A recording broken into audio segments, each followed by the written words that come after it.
Hello दोस्तों, good morning. स्वागत है आपका आपकी दोस्त डॉली के न्यू ब्लॉग में।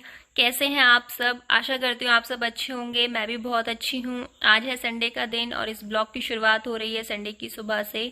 हम लोग होटल से चेकआउट करके निकल चुके हैं दिल्ली एनसीआर की तरफ, वापसी अपने घर की तरफ। लेकिन हमने उससे पहले प्लान बनाया है कि अभी एक जगह रह गई है, घोड़ा खाल बाबा का मंदिर, वहां होते हुए हम लोग जाएंगे।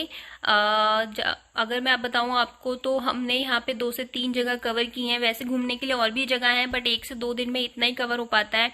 लाइक हमने मुक्तेश्वर महादेव मंदिर देखा था कल, और मेरी लास्ट वीडियो देखेंगे मैंने उसमें आपको बालूगाड़ वाटरफॉल दिखाया है, वहां हम गए थे घूमने।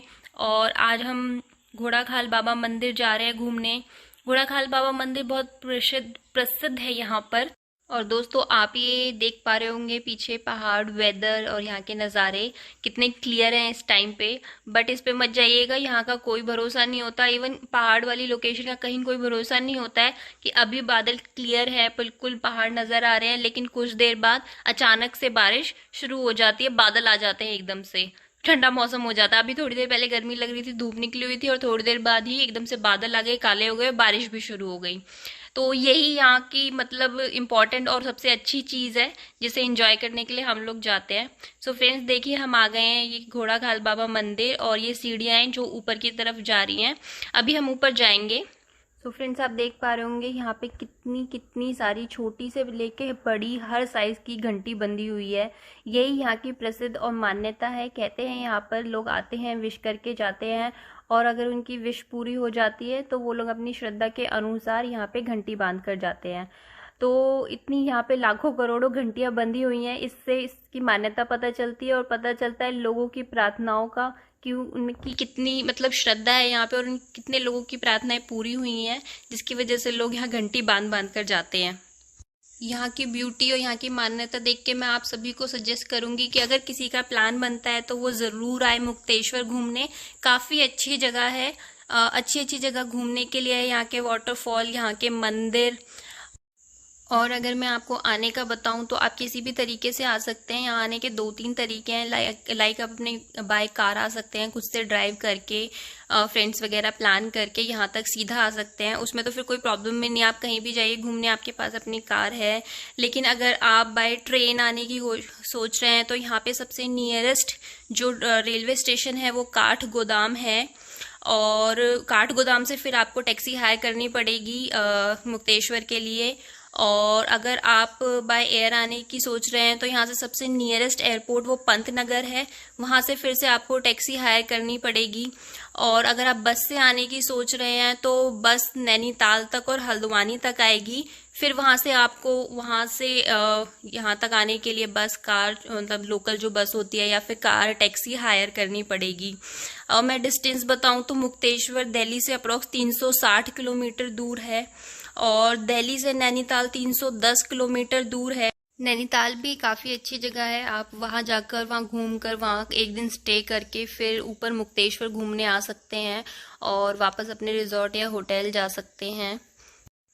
होटल्स एंड रिजॉर्ट की बात करूं दोस्तों तो यहाँ पे मुक्तेश्वर में हम लोगों ने रूम लिया था, तो यहाँ होटल्स के रेट हैं वो अप्रॉक्स 1500 रुपये से स्टार्ट हैं, और जो रिजॉर्ट हैं अच्छे उनके 3-3.5 हज़ार रुपये से रेट स्टार्ट हैं। कैंप भी हैं, कैंप फैसिलिटी भी है जो 1200-1500 रुपये से स्टार्ट है। सो फ्रेंड्स, आप ये बैकग्राउंड का व्यू देख पा रहे होंगे, ये मैंने सुबह मॉर्निंग में उठ के करीबन 6:30-7 बजे उठ के ये व्यू कैप्चर किया था आप लोगों के लिए। अभी आप देखना जो नेचर है वो अपना रूप कैसे चेंज करता है। अभी आप देखना, जो मैं थोड़ी देर पहले कह रही थी, इन पे मत जाइएगा, ये कब क्लियर है, कब बादल आ जाता है, कब बारिश हो जाती है, एकदम से पता ही नहीं चलता है। अभी आप देखना कितने क्लियर बादल हैं, और थोड़ी देर बाद एकदम से काले हो जाएंगे कि बस अभी बारिश आ जाएगी।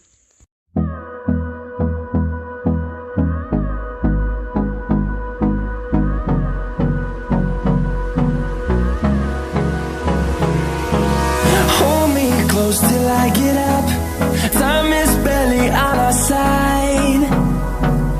I don't wanna waste what's left. The storms we chase are leading us, and love is all we'll ever trust. Yeah, no, I don't wanna waste what's left. And on we'll go,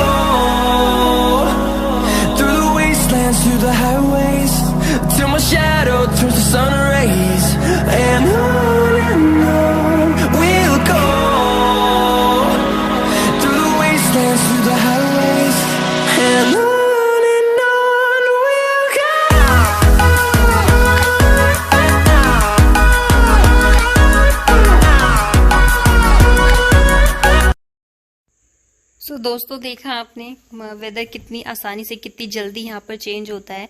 और अगर मैं यहाँ weather की बात करूँ तो हम यहाँ पे सितंबर में आए थे, तो यहाँ जुलाई अगस्त सितंबर अक्टूबर अप्रॉक्स रेनी सीजन रहता है। तो रेनी सीजन के अकॉर्डिंग यहाँ पे हरियाली हरियाली नजर आती है। आप मेरी वीडियोस में देख रहे होंगे कितनी हरियाली है। या आप यहाँ पे नवंबर दिसंबर जनवरी फरवरी तक आएंगे तो आपको यहाँ पे बर्फ देखने को मिलेगी। और इस टाइम के अलावा किसी और टाइम आते हैं तब आपको यहाँ पे अच्छी समर्स खिली हुई देखने को मिलेगी। मंदिर के दर्शन के बाद अब हम निकल पड़े हैं अपनी घर की तरफ वापसी में। और क्योंकि इस मंदिर जाना था इसलिए हम लोगों ने नाश्ता वगैरह नहीं किया था, तो अभी हम रास्ते में कुछ खाते पीते हुए जाएंगे। और मैं यहाँ पे खाने की बात करूँ तो पहाड़ी खाना तो खैर होता ही इतना अच्छा है। अभी हम लोग यहाँ की मार्केट रुकने का प्लान भी बना रहे हैं कि बिकॉज मुझे पहाड़ी सब्जियाँ ट्राई करनी है, तो मैंने सोचा कि कुछ पहाड़ी सब्जियाँ लेते हुए चलते हैं। फ्रेंड्स, ये आप देख पा रहे होंगे साइड में ये लेक, ये भीमताल लेक है और इसमें बोटिंग हो रही थी। हम लोगों का प्लान भी था कि हम बोटिंग करेंगे, बट बारिश हो गई थी। हमारे यहाँ तक पहुँचने से पहले ही बारिश हो रही थी और तेज हो गई थी, तो अलाउड नहीं किया था। इसमें कुछ बोट्स चल रही थी ऑलरेडी 3-4, जो वापसी की तैयारी में थी। बारिश की वजह से वो वापस आ रही थी, तो उन्होंने न्यू लोगों को जाने नहीं दिया बोटिंग करने के लिए।